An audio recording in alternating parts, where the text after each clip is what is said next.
პირველი ორი ჩვენი საუბარი ეხებოდა შესაბამისად პოეტი და პოეზია ანტიკურ კულტურაში და პოეტი და პოეზია შუა საუკუნეების ევროპ-ქრისტიანულ კულტურაში. ძირითადად ლაპარაკი ჰქონდა თანამედროვე ევროპის ტერიტორიაზე და ესეთი ფოკუსი იყო დანტეზე. იმისათვის რომ კარგად დავინახოთ პოეზიის ადგილი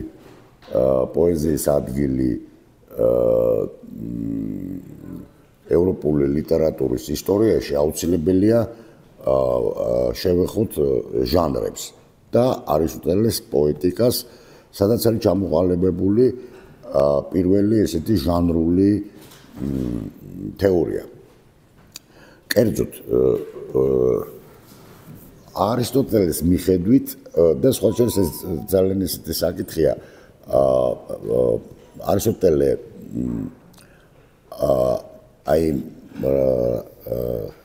იმას, რასაც ჩვენ ლიტერატურას ვუწოდებთ, უწოდებს პოეზის. ძალიან საინტერესოა თუ შევხედავთ რა შედის პოეზიაში. შინაარსობრივად რა შედის და შედის ესე იგი არისტოტელეს მიხედვით შედის ის რაც გამოითქმება სიტყვების მეშვეობით და აქ მეტრი პლუს შედის დრამა და აულეტიკისა და კითარისტიკის უდიდესი ნაწილი. ანუ შედის სამი რაღაცა, ესე რომ დავალაგოთ, სიტყვები, ჰარმონიები და ცეკვა. ესე იგი, ის რაც ეხება ლოგოს, მაგრამ რომელიც არის პროსოდიული, ანუ მეტრულია. და აი აქ არის ძალიან მნიშვნელოვანი მომენტი, რომ პოეზისი არის მიმესისის ნაწილი, ანუ მიბაძვის. ანუ მთელი პოეზისი შედის მიმესისში, მაგრამ მიმესისის ყველა ნაწილი არ არის პოეზისი. ანუ მათ შორის არის გვარსახეობრივი დამოკიდებულება. ანუ მიმესისში შედის მაგალითად ის, რაც გამოისახება ფერებისა და ფიგურების მეშვეობით, მაგრამ ეს არ არის პოეზისი. ეს არის დემიურგია. ანუ ხელოსნობა. ესე იგი, სიტყვაზე არქიტექტურა, ქანდაკება და ფერწერა არ არის პოეზისი.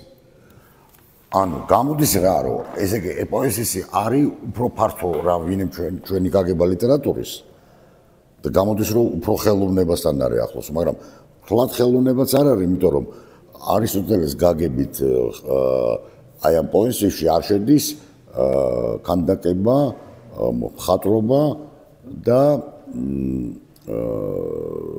არქიტექტურა.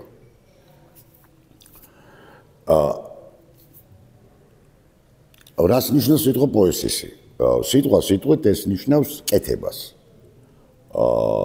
ანუ როგორ უნდა გადმოვთარგმნოთ, ესე იგი, როგორ თარგმნიან რა პრაქტიკა არსებობს, დავუშვათ ინგლისურ ტრადიციაში, ინგლისურენოვან ტრადიციაში თარგმნიან ხშირად როგორც art. მაგრამ ასევე ხშირად თარგმნიან როგორც art of poetry. ანუ პოეზიის ხელოვნება. მაგრამ როგორც ნახეთ, ახლა ეს ფლად პოეზიაც არ არის, იმიტომ რომ პოეზია კი შედის ამაში, ანუ რიტმულად ორგანიზებული სიტყვები. და ერთ ადგილზე არისტოტელე ამბობს, ჩვენო ხო არა გვაქვს საერთო ტერმინიო იმის აღსანიშნავად, რაცო არისო, აი ერთადო რო ვთქვათო, რომ აი ეს ჰომეროსი, დიალოგები, ფილოსოფიური და ასე. ანუ არა გვაქვს ლიტერატურის გაგება, ის ამბობს.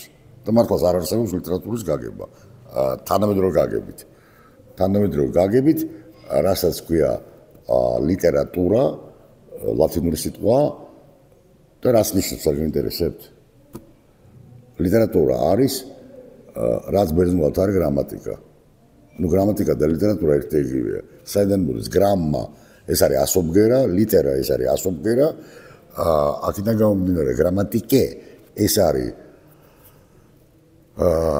გარკვეული დისციპლინა, რომელიც ისწავლება რიტორიკულ სკოლაში და შედის ეგრეთ წოდებულ septem artes liberales კურიკულუმში. Septem artes liberales, ანუ 7 თავისუფალი 7 liberal arts. აი liberal arts. ვარი liberal arts კოლეჯები რო არის განსაკუთრებით ამერიკაში პოპულარული. რა შედის ახლა ამაში? ტრივიუმი და კვადრივიუმი. ეხლა მე რასაც ვაპარაკობ, ეხლა ცოტა გვიანდელი ტრაქტატებისა და რეალიების მიხედვით, იმიტომ რომ პრინციპში არისტოტელე არის განსხვავებით პლატონსა და არისტოტელეს შორის არის სამი წინააღმდეგობა, დაპირისპირება. ერთი არის სწორედ ხელოვნებას, აი ამას ამ liberal arts რა არის, ამას ეხება და ეს ძალიან სერიოზული საკითხია, იმდენად სერიოზული, რომ პლატონის პოლიტეიას, ანუ სახელმწიფოს მეორე და მეათე წიგნი ამ თემას ეძღვნება. ანუ პოეზია და მისი ადგილი პოლისში. და საერთოდ რა არის პოეზისი. ხო, აქედან გამომდინარე, პოეტიკე არის კეთების ხელოვნება, ქმნაკეთების თქვათ ასე. ოღონდ ისე ვიმეორებ, ამ ქმნაში და კეთებაში იგულისხმება ის რაც გამოითქმის სიტყვით, რაც იმღერება, ანუ ჰარმონიების, სიტყვების და რიტმის მეშვეობით. ნუ რიტმში იგულისხმება ცეკვა. აი ეს სამი რამეა. ამის მერე არისტოტელე ლაპარაკობს შემდეგ რამეზე, რომ რა არის პოეზისი. პოეზისი არის τους mythus sunistastai. ანუ ამბების ინგლისურად იტყოდა კაცი composition. შეწყობა შეთანადება.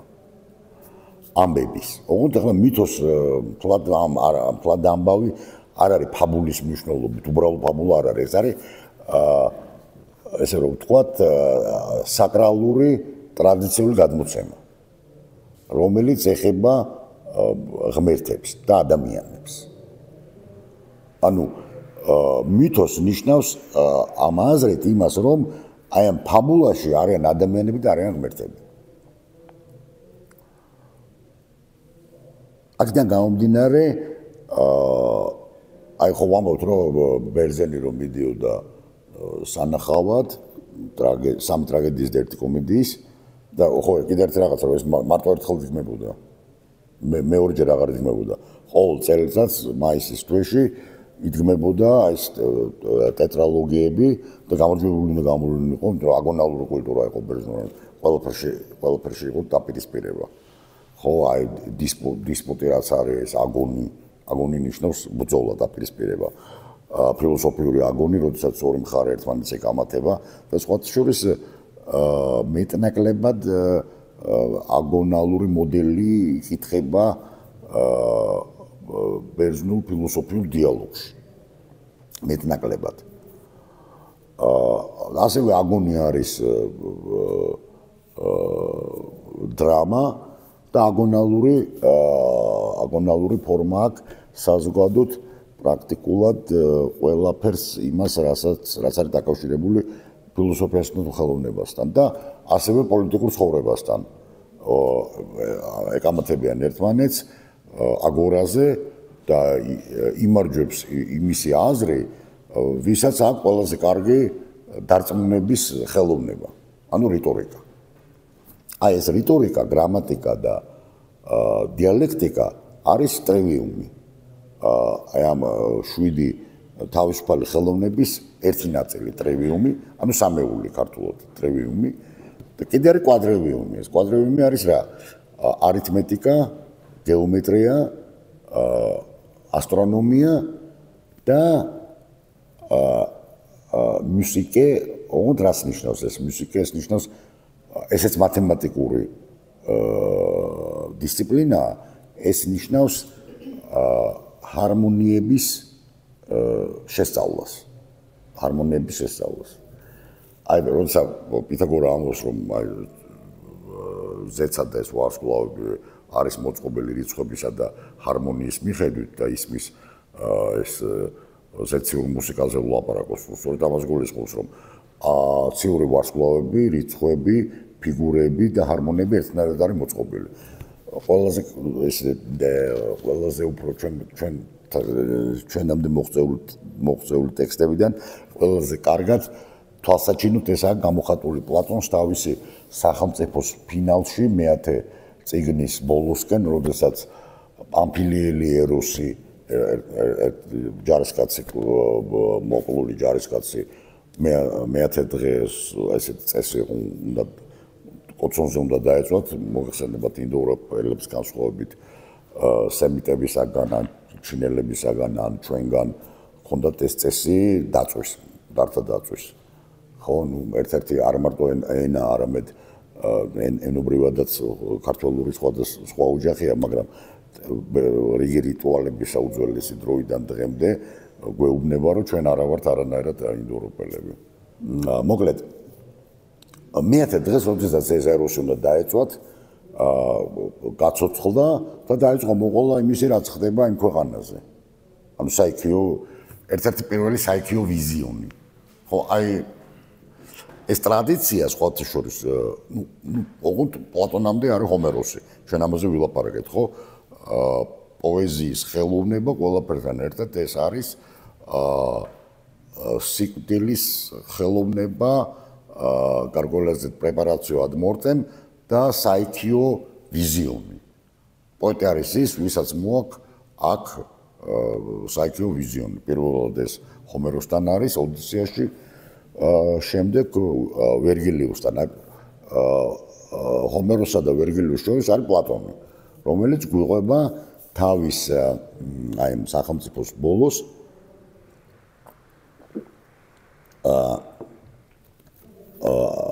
იმ ვიზიონზე, რაც ყველაფერი რაც ნახა ეროსმა საიქიოში. და ერთ-ერთი არის ძალიან საინტერესო, როგორ არის ყველაფერი მოწყობილი და იქ არის როგორც სამყაროს ღერძზე, აქსის მუნდი სამყაროს ღერძზე არის ანანკეს, ანუ აუცილებლობა სამი მოირიდან ერთი არის ანანკე, ანანკეს თითისტარი, რომელიც არის მოწყობილი როგორც აი რაც ახლა ვთქვი, ხო, აი რიცხვები, ფიგურები, თითისტარის ფორმა აქვს, ეს არის თან პლანეტები და თითო ამ ორბიტაზე ზის თითო სირენა, რომელიც ხმას გამოსცემს, ეს ოქტავები არის მათ შორის და ეს არის ფაქტობრივად კოსმოსის პლატონური კოსმოსის მატრიცა. აი ის მარადიული ეიდოსი, რასაც უჭურებს დემიურგი და ამის მიხედვით ალაგებს და აწყობს ჩვენს უკვე ხილულ კოსმოსს, ხო? აორატოს, ორატოს, ესე იგი ხილული და უხილავი, ხო? აი რწმენის სიმბოლოში რო გვაქვს ხილულთა, ყოველთა და არახილულთა, ხო? აი უხილავი კოსმოსი არის ეს რაზეც მე გელაპარაკებით, რომლის მხოლოდ ჭვრეტა შეიძლება ნოესისის მეშვეობით, ანუ ჭვრეტის განსაკუთრებული ხელოვნება, დიალექტიკა და აი ამ უხილავი კოსმოსის მატრიცის მიხედვით დემიურგი სიტყვას ვიტყვით ხელოსანს ნიშნავს, რომ პლატონი იყენებს როგორც შემოქმედი და ამის მერე ქრისტიანებმა ის გააიგივეს შემოქმედ ღმერთთან და თქვენს რომ აი პლატონმა აი 5 საუკუნით ადრე მოგცა ეს ბიბლიურ ქრისტიანული მოდელი, თუმცა არის ერთ ძალიან საინტერესო თეორია. ჩვენ შეხედავთ პირველ და ჩვენ პირველ საუკუნეებში იყო ესეთი ალექსანდრიაში მოღვაწეობდა ესეთი ძალიან საინტერესო ფილოსოფოსი, ბერძენი ფილოსოფოსი და ებრაელი თეოლოგი, უნდა ესე ვიტყვი, ფილონ ალექსანდრიელი. აი ფილონ ალექსანდრიელს აქვს ესეთი გარკვეულ მომენტში, როდესაც ის ლაპარაკობს, ფილონ ალექსანდრიელიდან იწყება კომენტირების ის კულტურა, რომელიც შემდეგ ქრისტიანულმა თეოლოგიამ აითვისა. ძალიან საინტერესოა, რომ თვითონ ებრაულ კულტურაში ეს არ მომხდარა და ფილონი ებრაული კულტურისთვის არის გარკვეულადაც პერიფერიული ფიგურა, მაგრამ აი ქრისტიანული კულტურისთვის არის ძალიან მნიშვნელოვანი. და მას აქვს კომენტირებული მთელი თითქოს დიდი ნაწილი ტანახის, მათ შორის ბერეშით, ანუ ეს გენესის დაბადება და იქ ამბობს, რომ აი ფილოსოფოსი პლატონი და რატომ? იმიტომ რომ პლატონმა იცოდა ბიბლიის დასაწყისი, მოსეს ხუთწიგნეული, ეგვიპტეში რო იყო იქ მან ეს აითვისა და გადმოიტანა, ანუ ნახე ფლატესი არ წელს რომ პლაგიატია პლატონი, ხო მაშინ არ იყო ესეთი გაგება პლაგიატის, მაგრამ ფილონის მიხედვით პლატონმა იცოდა ბიბლია. თანამედროვე ეგზეგეტიკას და თანამედროვე ბიბლიისტიკას, კლასიკურ ფილოლოგიას მეჩნია, რომ ესე არ არის. და პლატონი ორიგინალურია, მაგრამ მთელი ამბავი არის ის, რომ არის ძალიან სერიოზული განსხვავება მოსეს ხუთწიგნეულის პირველი წიგნის კოსმოგონიასა და პლატონურ კოსმოგონიას შორის არის ძალიან სერიოზული განსხვავება. ეს ცოტა შორს დაგვიყვანს, მაგრამ ისე ვიმეორებ, პლატონის ეს ანანკეს სიტისტარი არის აი ეს კოსმოსის მოდელი, რომელიც არის ორგანიზებული როგორც რიცხვების, ფიგურების, ჰარმონიებისა და ზეციერი ციური სხეულების ერთიანობის პრინციპი არის მათ ჩადებული, თქვა, მათემატიკური. თანმედროვე გაგებით რო თქვა, მათემატიკური. თუმცა ბერძნულად მათემატიკა სხვა რამეს ნიშნავდა და მათემატიკა სხვას ნიშნავდა. ბერძნებს ჰქონდათ მხოლოდ ორი ფორმა თანამედროვე მათემატიკური დისციპლინებიდან, ეს იყო, როგორც გითხარით, არითმეტიკე, ოღონდ ეს იყო ნატურალური რიცხვების და პრინციპში ნატურალური რიცხვების თეორია, რადგანაც არ ჰქონდათ ალგებრა, პრინციპულად ესე იგი შეიძლება ითქვას დაიბლოკა, როდესაც ირაციონალურ რიცხვზეც უარი თქვეს, როცა აღმოაჩინეს კვადრატის ეს დიაგონალი და პი, როგორც ეს დაინახეს, რომ ეს ირაციონალური რიცხვი, ანუ წილადები იცოდნენ ცხადია, მაგრამ აი ეს ირაციონალობაზე უარი თქვეს და ალგებრა არ შექმნეს, თქვა და ასე, ამიტომ ჰქონდათ სუფთა გეომეტრია, ევკლიდური და ჰქონდათ აი ეს, თქვა და ასე, მათემატიკა, არითმეტიკა, როგორც ნატურალური რიცხვების და წილადების, აწილადები და ეს სისტემები იცოდნენ, მაგრამ ისე უარი თქვეს ამ ირაციონალური რიცხვზე ოპერირებაზე. აქედან გამომდინარე, ესე იგი, შეიძლება ითქვას, რომ პლატონი გველაპარაკება კვადრივიუმზე, ანუ ოთხეული, ტრივიუმი თქვით, კვადრივიუმი თქვით, მაგრამ პლატონი უარს ამბობს ორ რამეზე.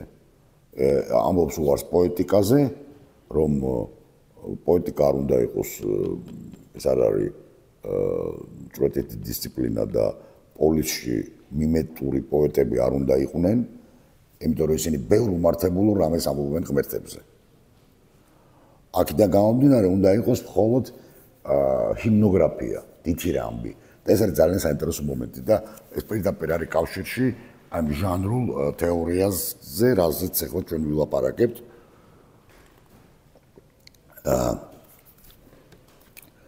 პოესისი გულისხმობს მიმესის, მაგრამ პირველ რიგში რისი მიბაძვა, არა მარტო სიტყვებით, ჰარმონიებით და რიტმით, არამედ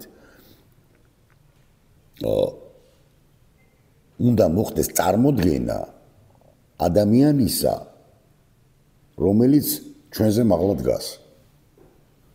რითი ორივე იგულისხმება პრინციპში როგორც სოციალურად, ასევე ეთიკურად მაღლა დგას. ანუ ეს არის გმირი.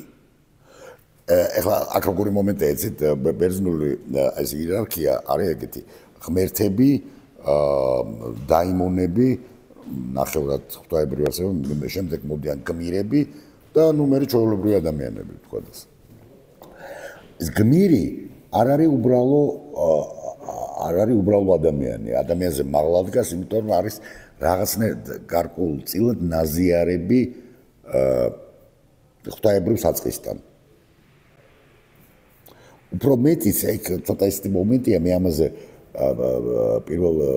ჩვენს პირველ ლექციაში საუბარში ვილაპარაკე ილიადას შესახებ და რატო არის მნიშვნელოვანი ილიადა, ძალიან მნიშვნელოვანი, იმიტომ რომ ირკვევა რომ თუ კარგად წავიკითხავთ, ირკვევა რომ ილიადა ეს არის აქილევსის სააღაპე წიგნი. ანუ საზრისი ილიადას არის შემდეგი, რომ რამდენჯერმე ამბობს აქილევსი, რომ ის ამ ომში იბრძვის იმიტომ, რომ მოკვდეს და დატოვოს უჭკნობი უკტავის სახელი, კლეოს აფტიტონ უჭკნობის სახელი. ანუ ილიადას მთელი საზრისი არის შობ სახელისა მოხვეჭა ყოველსა მოსახვეჭილსა. პირდაპირ მე ვთქვი თუ გვიდა რომ ერთი ფრაზით გამოვთქვათ რა არის ილიადა ეს არის. და ყველაზე უცნაური ისე ამით ამაზე გავჩერდი მაშინ არის რა რომ გამოდის რომ მთელი ესე იგი პლატონის პოზიცია ილიადას მიმართ რომ ჰომეროსი ვერ უმართებულ რამეს ამბობდა ღმერთების შესახებ აქედან ის გამოდის რომ ბოლომდე არის მომდა პლატონს ილიადას მეტაფიზიკური თუ თქვა რელიგიური თუ თქვა ასე რიტუალურ ლიტურგიული საზრისი. ეს არის ძალიან ერთი მხრივ თითქოს უცნაური, მაგრამ მეორე მხრივ ძალიან კარგად შეესაბამება იმ რეალობას, რასაც თვითონ ბერძნები გრძნობენ ძალიან კარგად. კერძოდ იმავე პლატონთან სოლონი, რომელიც ჩნდება დიალოგში, რომელიც უშუალოდ მოსდევს სახელმწიფოს, ну ყოველ შემთხვევაში დიალოგი ისე არის დაწერილი, რომ ჯერ იყოს ლაპარაკი სახელმწიფოზე და ეხლა ამაზე მოვჭით ლაპარაკს და ეხლა ვილაპარაკოთო კოსმოსის აი როგორ შეიქმნა ეს კოსმოსი და ტიმეოსი ლაპარაკობს, რომელიც ისტორიული პირია, მათემატიკოსი იყო ეს ტიმეოსი და არის მთელი ეს დიალოგი რეალურად არის მონოლოგი ტიმეოსის, რომელიც აღწერს როგორ შექმნა დემიურგმა ქაოსისაგან კოსმოსი. ამ აზრით ესე იგი შეიძლება ითქვას რომ ილიადას მთელი პათოსი ხო კიდევ ძალიან საინტერესო მომენტი ილიადაში მე ვახსენე რომ იქ არის ერთი ეპიზოდი როდესაც ზევსის შვილი სარპედონი ჩამოდის ტროილების დასახმარებლად და კვდება პატროკლე ყავს თვალებს ახლა ეს ზუსტად არ მახსოვს და ნიმფები გადაასვენებენ იქ სადაც დაიბადა სტელას აღუმართავენ და გრეგორი ნადი მე-20 საუკუნის ერთ-ერთი და 21 საუკუნის გადმოვიდა შესანიშნავი კლასიკოს ფილოლოგი აკეთებს ესეთ რეკონსტრუქციას და ალბათ კი ნამდვილად სწორედ ამ ბევრი ესეთი შედარებები აქვს მახაბხარატასა და ილიადას შორის ინდური ეპოსი მახაბხარატა და ილიადა რომ გამოყენებულია რომ გადაასვენეს აღმართეს სტელა და გამოყენებულია ზმნა ტარახო და რაც იმას ნიშნავს რომ რათა სიკვდილის შემდეგ ის ღმერთი უნდა გამხდარიყო ანუ ადამიანისთვის ომი არის ინიციაცია თუ ამას სწორად გაივლის და უჭკნო სახელს მოიპოვებს და არ შედგება ის რო გავხსენოთ სტუმრ მასპინძელი თუ არ დაწკება ის გახდება ღმერთი გარკვეულ აზრით ჰერაკლე მართლაც არის ნახევრად ღმერთი ხან არის ოლიმპოზე ხან უღუნდ არის ჰადესშიც ესე იგი გამოდის რომ 9:15-ია. მაგრამ ოდისეა გვაწვდეს სრულიად სხვა სურათს. კერძოდ, როდესაც ოდისევსი ჩადის ჰადესში და თავისი მომავალი უნდა გაიგოს. და ეს უნდა უთხრას მისანმა ტირესიასმა. შავი მამალი უნდა დაკლას ის მოვარდებიან ეს სულები სვამენ ამ სისხლს სისხლი არის დაკავშირებული სიცოცხლესთან ჰომეროსთან ის ძალიან კარგად ჭამს არა მარტო ჰომეროსთან ნუ დავუშვათ ბიბლიაც რა ავიღოთ ხო აი გასაგებთ ის ადრეული სისხლის ეს მითოლოგია სიცოცხლესთან არის დაკავშირებული და რადგანაც ჰადესში სულებს არ აქვთ მეხსიერება, მათ ბრუნდებათ მეხსიერება და ელაპარაკებიან ოდისეს, მაგრამ აგამემნონი აიაქსი არ დაელაპარაკება. აგამემნონი ელაპარაკება და უყვება როგორ ამან არის ის, იმიტომ რომ 10 წელი დახეტიალობს ამ ხმელთაშუა ზღვაში, რომ მივიდეს თავის მშობლიურ ითაკაში, მაგრამ პოსეიდონი ხელს უშლის. და ამ დროს აი აგამემნონი დაუპულა ესე ტრაგიკულად კიდე აიაქსი რომ მოკვდა იცის რომ თავი მოეკლა აიაქსმა და მისანი ტირესიასი არის ერთადერთი რომელსაც ჰადესში აქვს მეხსიერება მაგრამ როცა ის სვამს აი სისხლს მას უკვე შეუძლია წინასწარმეტყველება და ის უწინასწარმეტყველებს რომ დაბრუნდება ითაკაზე მაგრამ ამის შემდეგ კიდევ გააგრძელებს მოგზაურობას და ნიჩაბს რო აიღებს და რომ მივა და ხალხი რო შეეკითხება ეს რა არისო ეს არის ადგილი სადაც ზღვა არ არის და აი იქ შეგიძლიაო ააშენო პოლიციო ანუ ბედნიერი ხალხი ვინც ზღვა არ იცის გამოდის რომ ზღვა არის როგორც სახარებაში ხო რა ზღვა რა არის წუთისოფელი ხო წუთისოფლის ის არის ზღვა ღელავს და ლამის ეს გემი გადაბრუნდეს და ამ დროს ქრისტეს აღვიძებენ ეს შერისხავს ხო წუთისოფლის ზღვა ბოლში იოანეს გამოცხადებაში ეს ზღვა დაკრისტალდება და ზღვა აღარ იყო, ამიტომ კრისტალია და წმინდანები დგანან, ანუ ისტორიის დასასრული. ხო და აქაც აი ძალიან დიდი ის არის, ტვისტი არის ზღვა და მაგრამ ეს არ ჩანს ოდისეამ ფარდება მოიხსენებათ რა ქვია დახოცვით სასიძოების ამოწყვეტით და მე აი ეს შემდეგი მოგზაურობა არის უკვე დანტესთან. აი ოდისევსის შემდეგი მოგზაურობა, ოდისევსი ყვება ულიქს ლათინური ფორმით. ყვება თავის თავზე, რომ აი როგორ თქმე, როგორ დაიღუპა, რომ ის გაცდა იმას, რა ქვია. ჰერაკლიდებს, ანუ სამყაროს დასასრული იყო, მის ქთან უნდა გასულიყავი და ეს გავა და დაიღუპება მისი ხომალდი. ანუ კოლუმბის, ასე ვთქვათ, კოლუმბის ის გამოდის პრეფიგურაცია, ქრისტეფორე კოლუმბს გულისხმობ და ღმერთმა არ დაუშვა, იმიტომ რომ ყველას თავისი მისია და ფუნქცია აქვს. აქედან გამომდინარე, მოკლედ ესე იგი, როდესაც ჩვენ წარმოვადგენთ, აი რა არის ტრაგედია? ტრაგედიის განმარტება არის ესეთი, არისტოტელესთან, როდესაც სცენაზე წარმოვადგენთ, კი არ ყვებით, აპანგელეია, არ არის აპანგელეა მთხრობა, არამედ დრონტონ, ანუ წარმოდგენა ჩვენზე მაღლა მდგომი ადამიანისა, რომელსაც მოსდის შეცდომა, ჰამარტია. მე ეს ჰამარტია ბერძნულად ქრისტიანობაში ნიშნავს ცოდვას. რომელსაც მოდის შეცდომა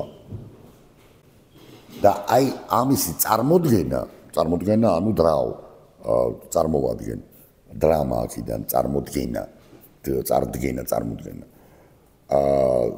წარდგენის მეშვეობით ჩვენზე მაღლა მდგომი ადამიანის რომელსაც მოდის შეცდომა რომელიც მაყურებელში იწვევს შიშისა და თანაგრძნობის მეშვეობით განწმენდას კათარსის აი ეს არის ტრაგედია სადაც ყველაფერი პირიქით არის ის არის კომედია აქედან გამომდინარე არანაირი პრობლემა არ არის კომედიის დაწერა უმერტო ეკომ რომ დიდი ამბავი რომ თავისუფლად შეიძლება ყველაფერი უნდა შეატრიალოს და ეს იქნება კომედია ანუ ჩვენზე დაბლა მდგომი ადამიანი რომელიც დაცინვის და რომელიც ჩვენში იწევს განწმენდას ოღონდ ამ პირიქითი გრძნობების მეშვეობით მეორე ნაწილი არ შემოგჭირ, შეიძლება არც დაუწერია. ჩვენ ახლა ზუსტად არ ვიცით რა დროს რა დაიწერა, ინტუიტივ რაღაც გვერდითი მოვლენების მეშვეობით შეიძლება ვივარულოთ როდის რა დაიწერა. დაუშვათ პლატონთანაც კი შეიძლება ამის თქმა, ნუ სახელმწიფო საკმაოდ გვიან არის დაწერილი, ბოლოს ალბათ კანონები არის დაწერილი. სუბოლოს ხო აი კრიტეასის დაუსრულებელია, სადაც ერთადერთხელ არის ნახსენები საზოგადოდ მთელ ანტიკურ კულტურაში ატლანტისი, რომელიც ჩაიძირა. თუმცა მანამდე არის ტიმეუსში ეს ატლანტისი და მის შესახებ გადმოცემა ეს სოლონი იმიტომ ვახსენებ. ეგვიპტელი ქურუმები რა სოლონ თქვენ ხო ბავშვები ხართ ბერძნებიო. უამრავი წარღვნა იყო რა თქვენ არაფერი არ გახსოვთო. ყველაფერს ივიწყებთო და თავიდან იწყებთ ყველაფერსო და ამ მაზრით პლატონსაც დავიწყებული აქვს, იმიტომ რომ ჰომეროსი რეალურად არის პლატონამდელი კულტურა. კრეტა-მიკენოსთან დაკავშირებული, რომელიც დაინგრა, ხო, აი დიდი მიწისძვრა და ამბავი. შეიძლება ეს არის დაკავშირებული სოფლიო წარღვნის პლატონური ვარიანტი არის ატლანტისი. და აქედან გამომდინარე პლატონი ხელების ცეცებით ეძებს ამ ტრადიციებს, ხან ეგვიპტეში, ხან ისიტებს ეძებს, ხან საკუთარ კულტურაში, მაგრამ ძირითადად სად არის ეს ყველაფერი? არის ეგვიპტეში, რადგან იქ არის ქურუმთა უწყვეტობა და რიტუალები, ეძებს სპარსეთში, ქალდეველებთან, იმაში ბაბილონში და მოკლედ აი ესეთი სურათი გვაქვს. ესე იგი ტრაგედია არის კომედია არის ამის საპირისპირო, მაგრამ თუ არის თხრობა და არა წარმოდგენა და თუ თხრობა არის, მაშინ თუ ლაპარაკობენ გმირებით და ლაპარაკობს პოეტიც, ეს არის ეპოსი. სადაც ჰომეროსი ლაპარაკობს. ანუ თავიდან იწყებს ჰომეროსი, ხო?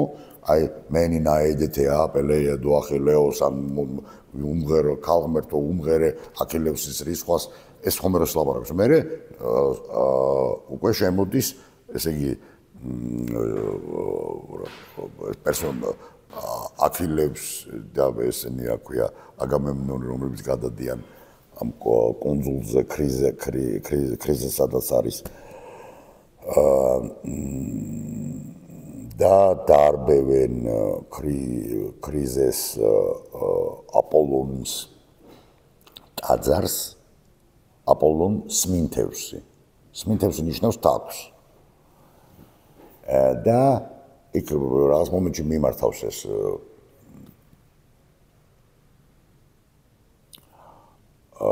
კრიზე თავის ღმერთს აპოლონს სმინთეუ წოდებით.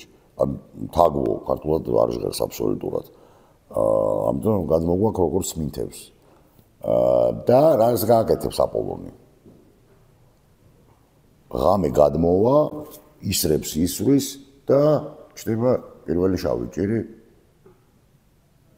ევროპულ რას არის მოკლედ აი ჩვენი ოიკუმენის ისტორიაში პირველი შავი ჭირი. ანუ რას ნიშნავს ეს? აი ეს არის შავი აპოლონი, რომელიც არის დაკავშირებული ხთონუძალებთან და არის დაკავშირებული შავ ჭირთან და დაიწყება შავი ჭირი. და ამის შემდეგ საჭირო ხდება მომწყალობება აპოლონის, რა უნდა ქნან, ქრისეს ქალიშვილი გაიტაცეს, ამას ინაწილებენ დააბრუნებენ უკან, იმიტომ რომ ნუ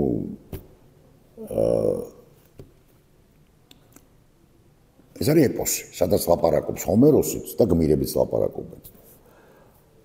ანუ ტრაგედიაში, დრამაში ლაპარაკობენ მხოლოდ გმირები, პოეტი არ საჩანს. ანუ ჩვენ ასე ვიტყოდით, ესე იგი, სადაც არის პოეტის, ან უბრალოდ ნარატორის დისკურსი ის არის და გმირების მეტყველება ეს არის დრამა და სადაც არის მხოლოდ გმირების ლაპარაკი და არ არის ნარატორის დისკურსი და არის მხოლოდ რეპლიკები, ეს არის დრამა უკაცრავად და სადაც არის ნარატორის დისკურსიც და გმირების საუბრებიც, ეს არის ეპიკური ნაწარმოები, ну ჩვენთვის რომანი.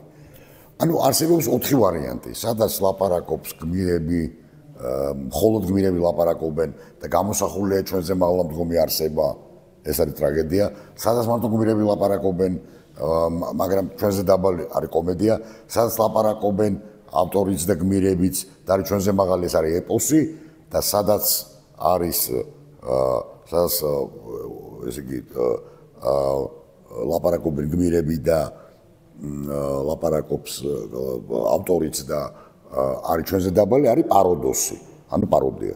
ეს 4 ჟანრია.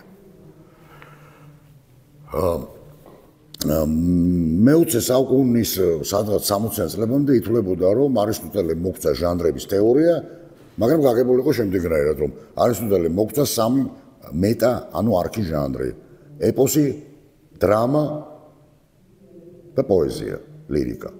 სად არის აქ ლირიკა? არსად ლირიკა არ არის. ანუ ესე იგი არიცოდა იყო გუნდური პოეზია პინდარესთან, რომელსაც რიტუალური დანიშნულება ჰქონდა. გუნდური პოეზია რას ნიშნავს?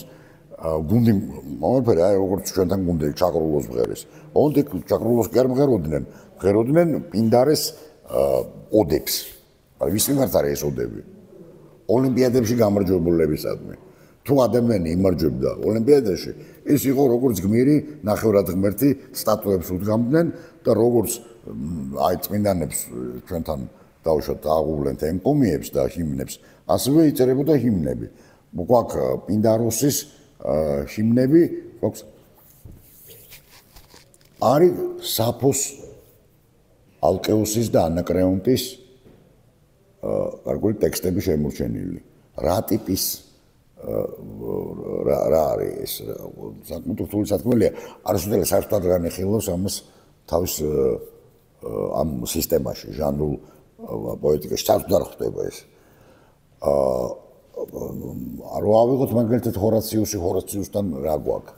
ხო, ჰორაციუსთანაც ძალიან ესეთი მწირი სურათია ის, რასაც ჩვენ დღეს ვეძახით ლირიკულ პოეზიას, პრაქტიკულად არ გვაქვს. აი სადაც რა არის ლირიკული პოეზია ჩვენთვის, სადაც ავტორი გამოხატავს თავის სულიერ ფსიქიკურ მდგომარეობებს და მეტნაკლებად არის დაკავშირებული რაღაც რეალობასთან. ხო, მის ფსიქოლოგიურ რეალობასთან, მის შინაგან განწყობებთან. ხო? ეს არის ლირიკა, ამ თვით გამოხატვის ხელოვნება პოეტური ლიტერატურული ენის მეშვეობით, რიტმულად ორგანიზებული თქვათ ასე. აი ძალიან ისეთი ნუ რა შეიძლება ითქვას, სად ჩდება ეს ლირიკული მე. დანტესთან ნამდვილად არის მე, რომელსაც ეს ყველაფერი ნახა, მაგრამ ეს არის ვიზიონერული მე, რომელიც დანტე ნამდვილად ეპიკური პოემაა, ხო? ეპიკური პოემა, რომელიც არის დაყოფილი 3 ნაწილად, 3 გარსი უნდა მოინახულოს მან, ხო, ეს იგი ჯოჯოხეთის ალხინებელი, ან განსაწმენდელი და 64 და კანგრანდესადმი კანგრანდე იყო მთავარი იმისი რავენას. მიწერილ წერილში ძალიან კარგად ჩანს, რომ დანტე ამბობს, რომ ეს არის მისი ვიზიონი. ანუ რაღაც პოეტური ის კი არ არის, როგორც დღეს ვიტყვით, რაღაც წარმოსახვა და ფანტაზია. არამედ ეს არის რეალური ვიზიონი, რაც მან მართლა ნახა. და სხვათა შორის უკვე დაწყებული რო ქონდა ფლორენციის ქუჩებში რო ჩერდებოდა გამლელება, აი ეს კაცი არის, რომელიც ჯოჯოხეთში იყო და მოინახა ეს ყველაფერი. ესმით?